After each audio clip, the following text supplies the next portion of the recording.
Hello friends, welcome to make law easy channel.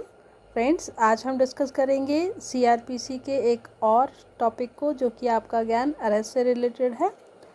That is section 41C and section 41D of CrPC. तो आपका इससे पहले जो हम अरेस्ट से रिलेटेड जो वीडियोस हम बना चुके हैं वो है आपका सेक्शन 41, जो आपकी बात करता है अरेस्ट कब किया जा सकता है पुलिस ऑफिसर के द्वारा किसी पर्सन को विदाउट वारंट। ठीक है ना, फाइन। दूसरा आपका सेक्शन 41A है जो आपकी बात करता है नोटिस ऑफ अपीयरेंस, मतलब किस पर्सन को नोटिस ऑफ अपीयरेंस जो है पुलिस ऑफिसर इशू कर सकता है, उसके लिए क्या प्रोविज़न है। देन सेक्शन 41B जो है आपका, वो आपकी बात किस चीज़ के बारे में बात करता है कि जो पर्सन आपका अरेस्ट कर रहा है, जो ऑफिसर अरेस्ट कर रहा है किसी पर्सन को, उसकी क्या आपकी ड्यूटीज़ होती हैं। ठीक है ना, उसकी क्या ड्यूटीज़ होती हैं उसके रिगार्डिंग वो बात कर रहा है। फाइन। अब हम बात करेंगे सेक्शन 41C एंड 41D और CRPC।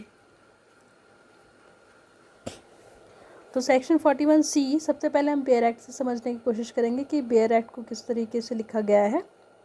तो इसमें लिखता है सेक्शन 41C है कंट्रोल रूम एट डिस्ट्रिक्ट्स की बात करता है।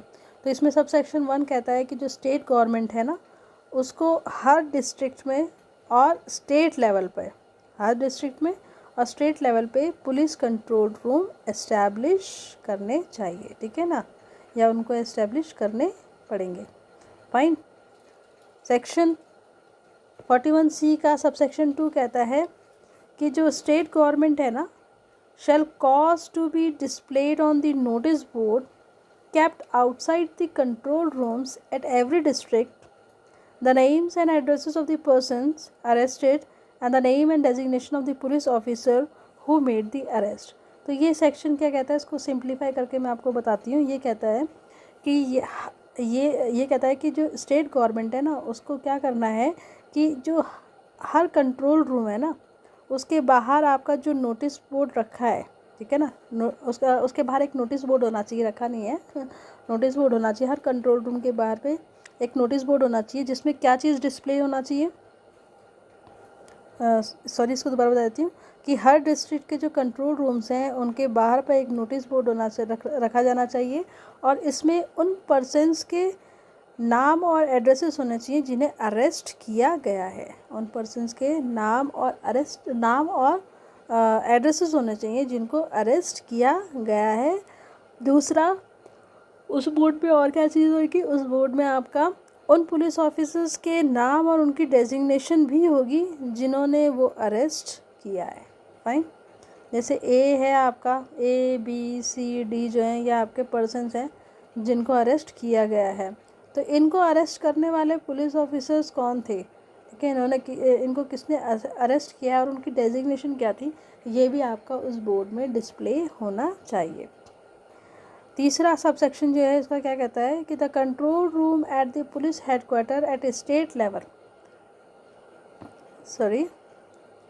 तीसरा सबसेक्शन क्या कहता है, तीसरा सबसेक्शन ये कहता है कि आपका जो कंट्रोल रूम है ना, जो कंट्रोल रूम होगा आपका पुलिस हेडक्वार्टर स्टेट लेवल पे जो पुलिस हेडक्वार्टर्स हैं उनका जो कंट्रोल रूम होगा ना, उनको क्या करना है, उनको ना टाइम टू टाइम जो है क्या करना है, उनको इन्फॉर्मेशन कलेक्ट करनी है। ठीक है ना, फाइन।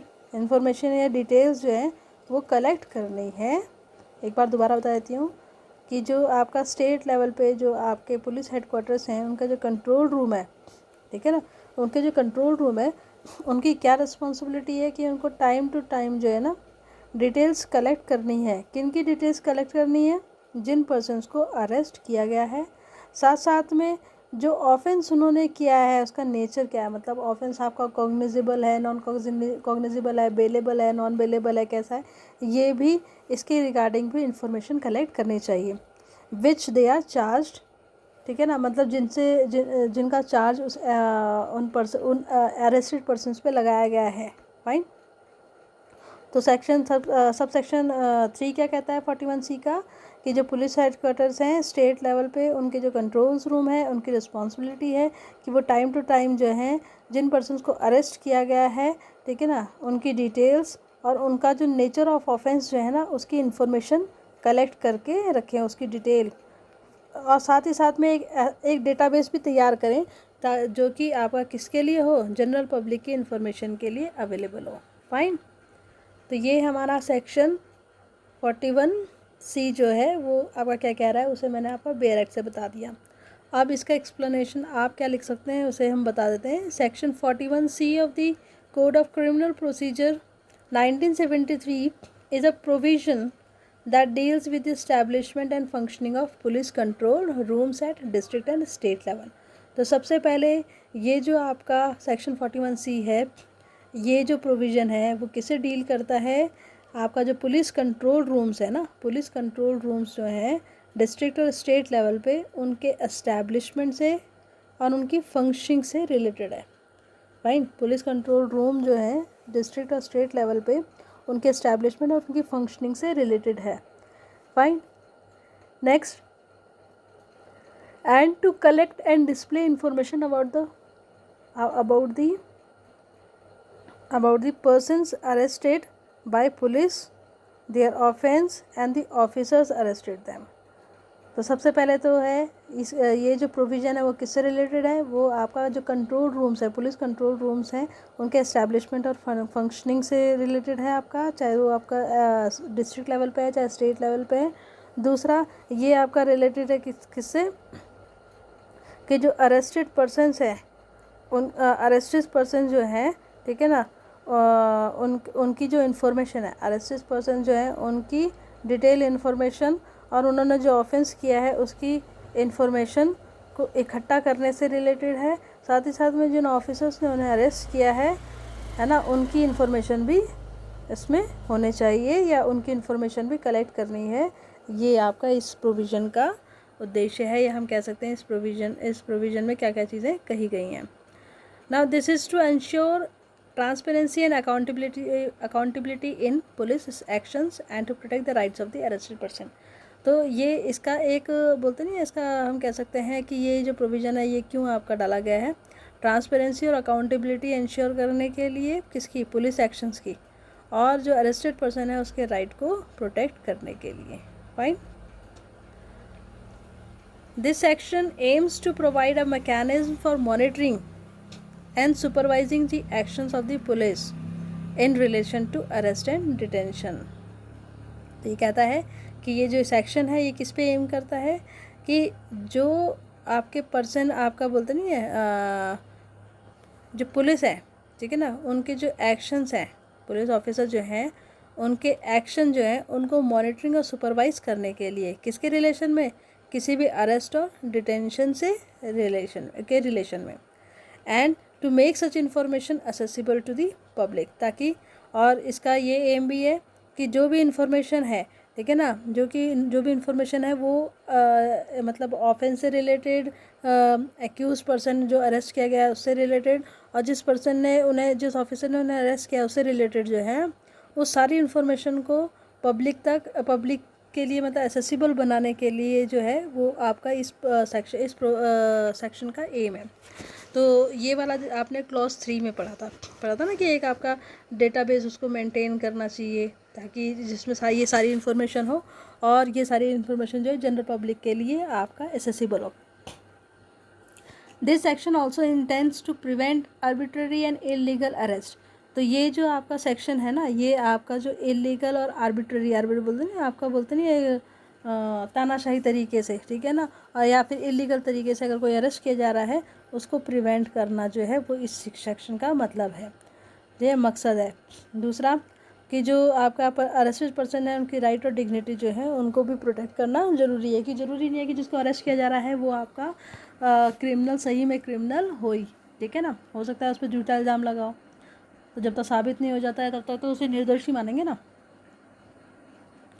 तो इस सेक्शन के हिसाब से, अगर आप सिर्फ इस सेक्शन के हिसाब से लिखना चाहते हैं तो क्या लिख सकते हैं, कि पहला जो सब सेक्शन है आपका 41C का, वो कहता है कि स्टेट गवर्नमेंट जो है उसको इस्टेब्लिश करना चाहिए एक पुलिस कंट्रोल रूम हर डिस्ट्रिक्ट और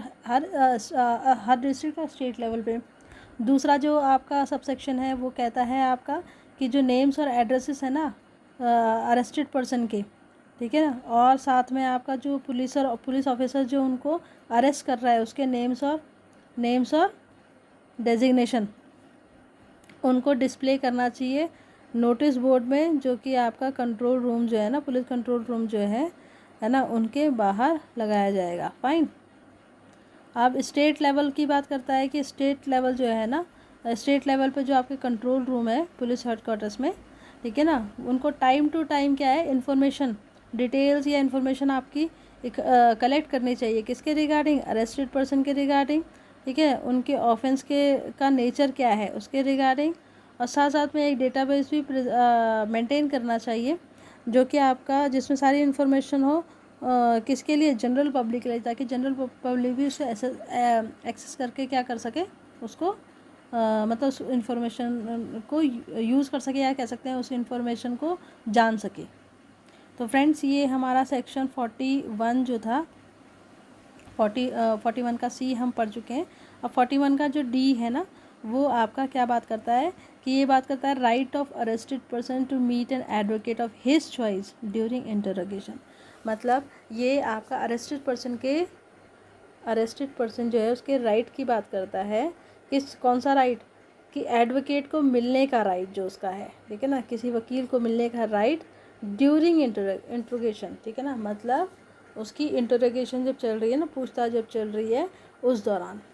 तो when any person is arrested and interrogated by the police, he shall be entitled to meet an advocate of his choice during interrogation. कि जब किसी पर्सन को अरेस्ट किया जाता है और उसको इंटरोगेट किया जाता है पुलिस के ज़रिए, तो उसका राइट होता है, ठीक है ना, उसका राइट होता है कि वो अपनी चॉइस के किसी एडवोकेट को मिल सके। ऐसा नहीं है कि पुलिस ऑफिसर जिसको अपॉइंट कर दे कि भाई तू लड़ ले इसका केस या तुम लड़ लो इसका केस, है ना, किसी को भी, तो ऐसा नहीं होगा।